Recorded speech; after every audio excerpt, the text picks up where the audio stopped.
Mahari, ako po si Don Juan. Nanggaling po ako sa kaharian ng Dalbanya at nandito po ako upang ipahayag ang aking pag-ibig sa inyong pinakamamahal na anak na si Maria Blanca. Kung ganon, ihanda ang iyong sarili. Ang aking unang hiling, ang bundok na iyon ay patagin. Gayoy gamitan nyo pa ng trigo. Ngayong gabi, patubuhin ngayong gabi. Anihin sa gabi, ring ito'y gawing tinapay upang ang tinapay ay nasa hapag ko bukas. Ang unang hiling ay nagtagumpay sa tulong ng kapangyarihan ni Doña Maria Blanca. Pagkagising ni Haring Salermo, tumambad sa kanya ang isang platito na puno ng tumpok-tumpok na tinapay.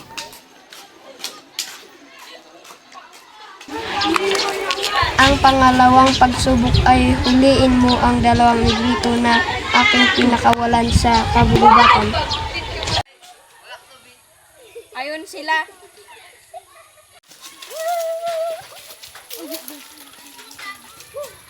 Don Juan, anak ng Dalbanya, ako'y pinahanga mo sa iyong katalinuhan.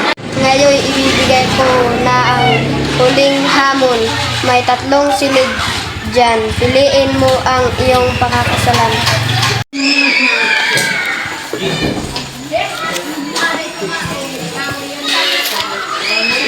Nandito yung mahal ko.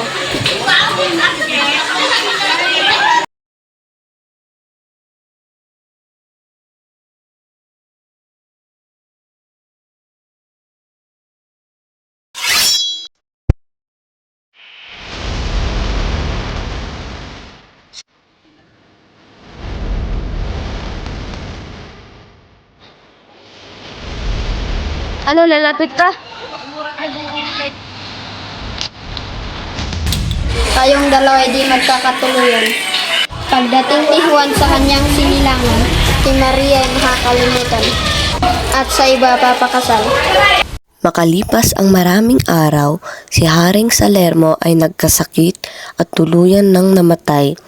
Matapos ang matagal na habulan, pansamantalang itinigil ni Don Juan sa isang nayon si Doña Maria. Mahal ko, ako muna ibabalik sa Dalbanya. Mag-iingat ka, Mal. Ako'y mag-iintay sa iyong pagbabalik. Ngunit dahil sa sumpa ni Haring Salermo, nakalimot si Don Juan sa kanyang pangako kay Doña Maria. Ama, Anak, matagal na kitang hinahanap. Don Juan, aking mahal, masaya ako't magbalik ka. Amang hari, ako po'y magpapakasal kay Don Juan. Siya po ang tunay kong mahal.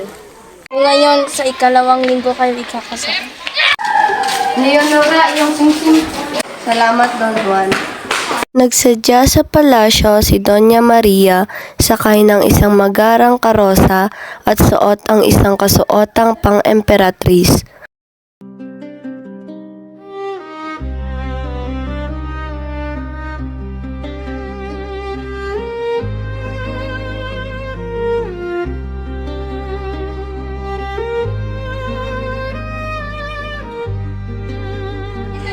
Maligayang pagdating, Emperatriz. Ano't kaya ay naparito? Ano ang mapaglilingkod namin sa'yo? Ako'y nandito upang maghandog ng munting palabas para sa kakasal na magkasindahan dito sa palasyo. Sa bawat palo ng negrita sa kasama nitong negrito, si Don Juan ang nasasaktan. Ngunit kahit anong sakit ay wala pa rin siyang maalala. Kalaunan ay biglang nagbalik sa alaala ni Don Juan ang kanyang sumpa kay Doña Maria. Maria, ikaw ang mahal ko.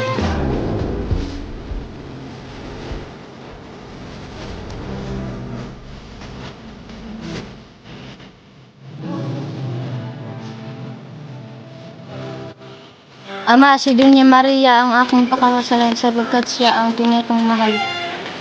Kung gayon, ikakasal kayo bukas lang.